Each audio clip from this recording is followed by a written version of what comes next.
재난지원금 공짜 아닙니다. 재난지원금 정부가 주는 거 아니에요. 시청자 여러분, 토막토막 경제의 남승표입니다. 오늘 들고 나온 아이템은 재난지원금입니다. 다 쓰셨죠? 네, 저도 다 썼습니다. 또 쓰고 싶은데 말이죠. 근데 안 준다고 그러네요. 절반만 준다고. 도대체 재난지원금 왜 이렇게 두 번째에는 절반이 넘는 사람들이 못 받게 됐는지 그거 한번 토막토막 쳐서 살펴보도록 하겠습니다. 1차 긴급 재난지원금 얼마나 나갔을까요? 먼저 1차 재난지원금 기억하시나요? 3월인가 그때 아마 정부에서 원포인트 추경 이래가지고 우리 다 행복하게 썼잖아요. 기억을 되살려 봅시다. 그때 1차 재난지원금은 얼마나 나갔을까요? 제가 국회에 이렇게 올라와 있는 자료를 찾아보니까요. 1차 재난지원금은 2171만 가구를 대상으로 14조 3천억 원의 예산이 들어갔다고 합니다. 5월 말에 그 기획재정부 2차관 발언을 보면 5월 26일까지 2082만 가구, 전체 대상 가구의 95.9%죠. 여기에 13조 1천억 원을 지급했다고 합니다. 그러니까 8월 31일자로 다 종료가 됐습니다만 다 받으셨겠죠. 다 쓰셨을 거라고 생각합니다. 일부에서는 그런 얘기 하고 있지 않습니까? 국민이 돈맛을 들이면 안 된다느니. 그럼 이게 효과가 없었다는 얘기인가? 그렇지 않습니다. 행정안전부에 보면 1차 재난지원금의 효과가 많이 나와 있어요. 코로나19가 터지면서 많은 경제활동이 위축이 되고 또 봉쇄조치가 내려지고 사람들이 집 밖으로 못 나가게 됐잖아요. 그러면서 경제활동이 급격하게 위축이 됐는데 그럼에도 카드사 매출이 늘어났다고 통계에 나와 있습니다. 그리고 대부분의 어떤 지출이 중소 영세 상공업자들 중심으로 돌아가서 어떤 경제 위기가 닥치면 모두에게 똑같이 닥치는 게 아닙니다. 항상 힘들고 어려운 사람들에게 피해가 더 큰데 그분들에게 상당히 많은 도움이 됐다고 합니다. 1차 재난지원금의 효과는 아마도 좀 더 이게 분석하는 데 시간이 많이 걸릴 겁니다. 하지만 그 결과는 좋을 거라고 저는 장담하는데요. OECD에서 조사를 했는데요. 37개 회원국 중에 경제 전망을 우리나라를 가장 좋게 봤어요. 물론 하락합니다. 코로나19에서 경제가 플러스 성장하는 나라는 아마 중국 외에는 없을 거예요. 그만큼 우리나라가 코로나 위기에 잘 대처하고 있다는 이야기고 그 가운데에는 긴급 재난지원금의 역할도 있다고 저는 그렇게 생각하고 있습니다. 자, 그러면 이 제도를 우리만 한 걸까요? 그렇지 않습니다. 외국에서는 재난지원금 얼마나 줬을까요? 자, 미국은요, 코로나 발발했을 때에 연소득 7만 5천 달러 이하인 성인 한 사람한테 1,200달러를 지원을 했습니다. 1인당. 그리고 16세 이하 자녀가 있으면 500달러를 추가로 줬어요. 그러니까 자녀 수에 따라서 1,200달러 이상을 받은 사람들도 있었겠죠. 일본 같은 경우는 전 국민 그리고 국민이 아니더라도 일본에 거주하는 사람들에게 1인당 10만 엔씩 정액을 지급했습니다. 우리나라 돈으로 치면 100만 원 돈 이상을 갖다가 한 사람에게 그냥 개인에게 다 지급을 한 거니까요. 캐나다 같은 경우는 소득을 상실한 개인에게 매월 최대 2,000 캐나다 달러, 약 172만 원입니다. 이거를 최장 4개월 지급하기로 했다고 합니다. 캐나다 같은 경우는 이제 선별 지급을 한 거죠. 홍콩은 그냥 무차별 지급입니다. 요거는 보편적 지급이라고 할 수 있겠죠. 1인당 1만 홍콩 달러. 우리나라 돈으로 약 155만 원을 지급을 했어요. 그리고 싱가포르도 있는데요. 전 국민에게 요거는 보편적 지급입니다. 다만 소득에 따라 100에서 300 싱가포르 달러, 그러니까 약 8만 5천 원에서 26만 원을 지급을 했네요. 그런데 여기에 자녀 양육자라든지 50세 이상 고령자, 저소득층은 추가 지원했다고 하니까 우리나라보다 더 많을 수도 있습니다. 그러니까 이 긴급 재난지원금을 지급하는 게 우리나라에서만 있었던 것도 아니고요. 그리고 우리나라 금액이 결코 그렇게 많았다고 얘기하기도 어렵습니다. 그런데 왜 이런 재난지원금을 왜 두 번째 지급할 때는 절반으로 깎았을까요? 재난지원금, 나라 살림살이에는 얼마나 부담을 줬을까요? 당초에 정부에서 1차 긴급 재난지원금을 편성했을 때 정부 생각은 한 70%의 국민에게 지급하는 걸로 생각했던 것 같아요. 그래서 한 9조 7천억 원 정도를 마련을 했었는데, 근데 이게 이제 100%로 확장이 되면서 국채, 채권이죠. 이건 뭐냐면 이제 금융시장에서 정부가 돈을 빌리는 겁니다. 채권 발행으로 3조 6천억 원을 이제 추가했고요. 그 다음에 세출 감액에서 1조 원을 추가했다라고 되어 있는데요. 세출 감액이란 건 뭐냐면은 이제 정부 예산으로 써야 되는 씀씀이가 있잖아요. 이 중에서 그냥 1조를 줄여버렸다는 겁니다. 그렇게 했으니까 실질적으로 빚을 진 거는 뭐 한 3조 6천억 원 정도 빌려왔네요. 그러면은 그 국가 채무 비율은 어느 정도 늘어났느냐? 국회 예산정책처 자료를 보니까요. 이렇게 하면 GDP 대비 국가 채무 비율이 한 41.4% 이렇게 되는데요. 적자성 채무가 조금 이제 많이 늘어나는데 적자성 채무란 게 뭐냐면요. 우리가 은행에 가서 어떤 돈을 빌릴 때 담보를 제출을 하잖아요. 뭐 집을 담보로 맡기고 돈을 빌린다든지 이렇게 하잖아요. 그러니까 부채에 대응하는 자산이 있는 거예요. 그래서 만약에 제가 은행에서 집을 맡기고 1,000만 원을 빌렸는데 제가 1,000만 원 안 갚으면 어떻게 해요? 은행이 제 집을 경매에 넘겨서 돈을 회수를 하잖아요. 근데 정부가 적자성 국채를 발행해서 빌릴 때는 그게 없어요. 그냥 빌려오는 거예요. 정부가 이제 기재부에서 국고채라고 해서 발행을 하면 증권사에서 삽니다. 그러면 정부가 이걸 뭘로 갚느냐? 세금을 걷어서 갚는다는 이야기입니다. 그러니까 결국은 3조 6천억 원의 어떤 적자성 국채를 발행했다. 이 얘기는 뭐냐면 나중에 여러분들의 세금에서 3조 6천억 원 더 걷어가겠습니다. 이 얘기입니다.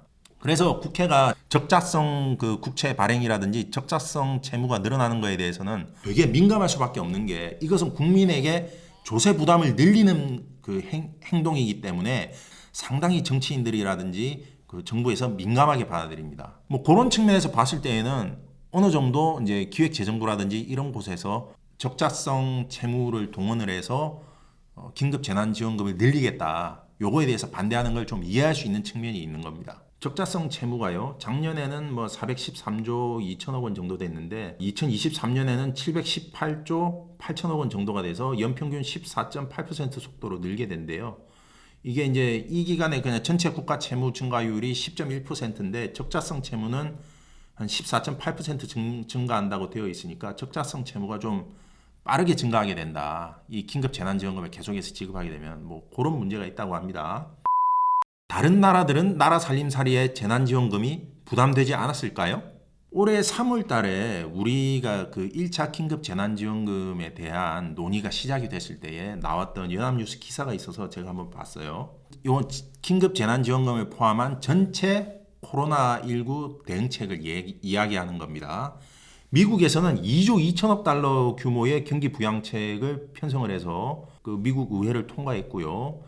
독일 연방의회 상원도 1조 1천억 유로 규모의 지원 방안 전체를 승인을 했대요. 일본도 한 56조엔, 우리는 132조를 편성했어요. 확 차이가 나죠. 물론 국가 간 경제 규모의 차이가 있습니다. 우리가 뭐 미국이나 일본, 독일하고 같이 갈 수는 없잖아요. 하지만 국내 총생산 대비 코로나19 대응책 규모를 비교해 볼까요? 이거는 비율이니까 경제 규모가 차이가 있더라도 어느 정도 비슷하게 가져야 되는 거잖아요. 그런데 미국하고 독일 뭐 이런 나라들은 GDP 대비 지원 규모가요. 미국이 10.7%, 독일 30%, 일본 10%, 싱가포르 같은 경우 11%였다고 합니다. 그러니까 그 나라의 한 해 경제 총규모의 10%에서 30%까지를 코로나19 대응책의 어떤 재정 지원 패키지로 만들었다는 거예요. 우리나라는 GDP 대비 7% 정도입니다. 다른 나라에 비해서 상대적으로 전체 보따리 크기가 작았어요. 긴급 재난지원금만 콕 집어서는 그럼 얼마일까요? 이것도 한번 제가 또 토막을 쳐봐야 되지 않겠습니까? 자, 미국은 한 해 예산의 20.9%예요. 21%.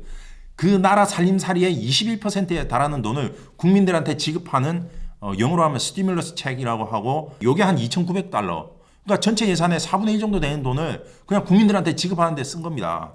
일본은 전체 예산이 한 1년에 102조엔, 103조엔 정도 되거든요. 그런데 이게 일본이 정액 지급금, 그러니까 1인당 10만 엔 지급하는 데 들어가는 예산이 한 12조 7천억 엔 정도 된다고 해요. 그러면 이게 한 해 예산의 12.3% 정도 되는 금액입니다. 싱가포르는 57억 싱가포르 달러를 지급했다고 하니까요. 1년 예산이 836억 싱가포르 달러니까 한 6.8% 돼요. 그러면 우리나라는 얼마냐? 우리나라 1년 예산이 한 480조 정도 됩니다. 여기에서 제가 아까 1차 긴급 재난지원금 얼마 편성했다고 했죠? 14조 3천억 원이라고 했잖아요.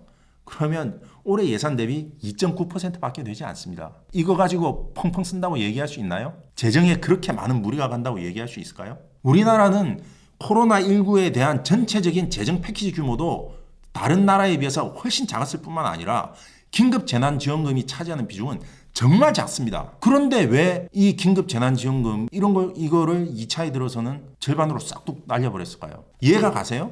미국은 1년 예산의 20.9%를 썼어요. 물론 우리나라가 미국처럼 그렇게 돈을 쓸 수는 없죠. 미국하고 우리나라하고 예산 규모가 다르니까. 하지만 너무 차이가 나지 않아요? 20.9%하고 2.9%하고. 그러면 미국 사람들은 그만큼 더 코로나19가 심각하고 우리나라가 그러면 그렇게 재정이 어려우냐?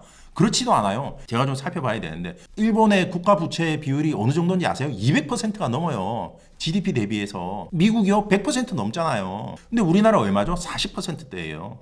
굉장히 양호하지 않습니까? 자, 제가 한 가지 말씀을 드릴게요. OECD가 우리나라 경제에 대해서 평가한 겁니다. 이것도 제가 연합뉴스 기사에서 가져왔는데요. 올해 한국 경제 성장률 전망치를 OECD가 마이너스 0.8%로 상향 조정했다. OECD 37개 회원국 중 가장 높은 전망치다. OECD는 2020년 OECD 경제 전망 이후 지금까지 한국을 포함해 4개국에 대한 국가별 보고서를 발표했는데 성장률 전망치를 높인 것은 한국이 처음이다. 우리나라가 이렇게 지금 성공적으로 코로나19라는 경제 위기를 헤쳐나가고 있잖아요. 그리고 우리나라의 재정 건전성 좋잖아요. 많은 사람들이 어려워할 때에 왜 재난지원금을 2차에서는 절반으로 줄여야 되느냐. 당장 어떤 얘기가 나오는지 아세요? 선별 비용에만 지금 200억 원이 들어간다고 그러죠. 여러분, 필요한 사람에게 필요할 때 지급한다. 이거 괜찮습니다. 좋은 생각이에요. 그런데 언제 좋으냐. 독일이라든지 캐나다라든지 뭐 이런 나라들, 선별 지급한 나라들이 있잖아요. 평소에 복지 전달 체계가 잘 되어 있으면 선별적으로 혹은 맞춤형으로 지급하는 데에 아무 문제가 없습니다. 왜 제가 이 부분을 굳이 여러분들에게 강조해서 말씀을 드리냐면요. 긴급 재난지원금은요. 여러분의 지갑에서 나온 돈입니다. 여러분의 돈이에요. 언제 어떻게 쓸지 여러분이 결정하셔야 되는 겁니다. 이 돈을 언제 어떻게 쓸 것인가 하는 것은 주권자인 국민이 결정해야 되는 겁니다. 다수의 국민들이 찬성하고 있다면 그 뜻에 부응해서 정부는 재정을 집행해야 되는 거예요. 어려울 때 쓰라고 재정을 평소에 건전하게 관리하는 겁니다. 그리고 다시 정상적으로 되면 어떻게 해야 될까요? 당연히 다시 허리띠를 조아매야죠. 그때 흑자 재정을 편성을 해서 세수를 비축을 해두고 금리도 올리는 겁니다. 지금이 위기라고 했잖아요. 누구나 다 인정하는 위기입니다. 그럴 때는 위기 상황에 맞게 운영을 해야죠. 이 국가 재정이라는 거 이건 사실 엄밀하게 따지면 국가가 해주는 게 아니라 여러분들이 낸 돈을 여러분들이 필요할 때 돌려받는 거예요. 그래서 재정에 대해서도 좀 더 관심을 가지시라고. 재난지원금 공짜 아닙니다. 재난지원금 정부가 주는 거 아니에요. 여러분이 평소에 낸 세금을 여러분이 어려울 때 돌려받는 겁니다. 오늘 토막토막 경제는 여기까지 말씀드리겠습니다.